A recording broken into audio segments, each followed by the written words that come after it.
Pneumonia بچوں کو لاحق ہونے والی ایک بیماری ہے جو سردیوں میں زیادہ تر بچوں کو شکار بناتی ہے۔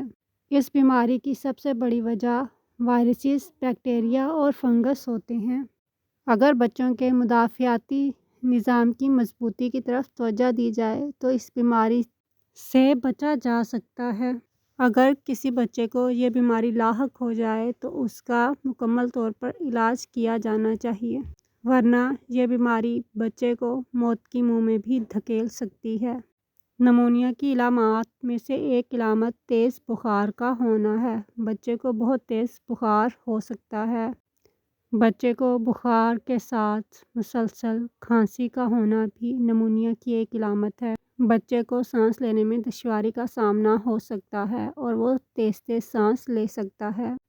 اس بیماری کے شکار بچے کی بھوک بالکل ختم ہو جاتی ہے۔ نمونیا کی ایک علامت متلی یا الٹی کرنا بھی ہے۔ اس مرض کا شکار بچہ بہت زیادہ سست ہو جاتا ہے اور کمزوری محسوس کرنے لگتا ہے۔ نمونیا کا شکار بچہ پیٹ میں درد کی شکایت بھی کر سکتا ہے۔ بچوں کے پھیپھڑوں میں سے چٹکنے کی آوازیں بھی آتی ہیں۔